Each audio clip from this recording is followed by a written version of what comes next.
আসসালামু আলাইকুম। আপন ফ্যামিলি কুকিংয়ে আপনাদের স্বাগতম। দূর দূরান্তের ভাই ও বোনেরা, আপনারা সবাই কেমন আছেন?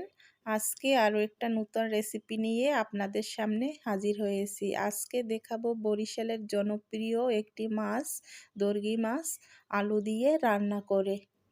আমি এখন দিয়ে দিলাম পরিমাণ মতো হলুদ, দিয়ে দিলাম পরিমাণ মতো মরিচের গুঁড়া। ঝালটা আপনাদের পছন্দ অনুযায়ী দিবেন। আমি দিয়ে দিলাম স্বাদ মতো লবণ, দিয়ে দিলাম কিছু পেঁয়াজ কুচি, দিয়ে দিলাম আদা রসুন বাটা। এখন আমি কিছু পানি অ্যাড করে মাছটা আলুটা মশলার সাথে ভালো করে মাখিয়ে নিব। মাছ এভাবে মাখিয়ে ভাজি করলে খেতে খুব ভালো লাগে।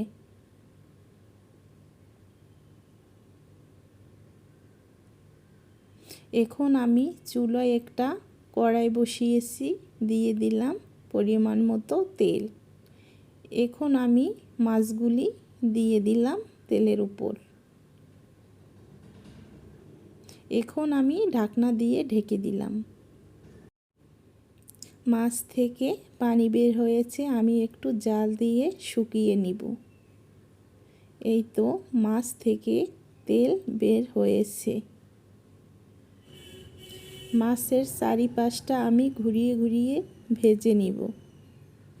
মাছের অপর সাইডটা আমি অফ ক্যামেরায় উল্টিয়ে নিয়েছি।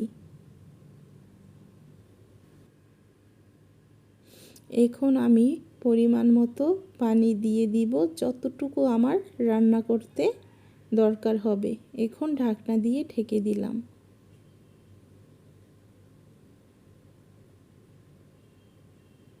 এখন আমি কিছু ধনেপাতা কুচি দিয়ে দিলাম।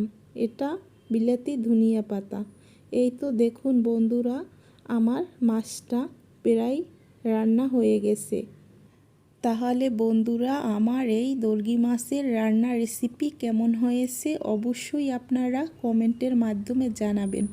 আর যারা আমার চ্যানেলে নতুন, তারা অবশ্যই একটা সাবস্ক্রাইব করে আমার চ্যানেলের সাথেই থাকবেন নতুন নতুন রেসিপি পেতে।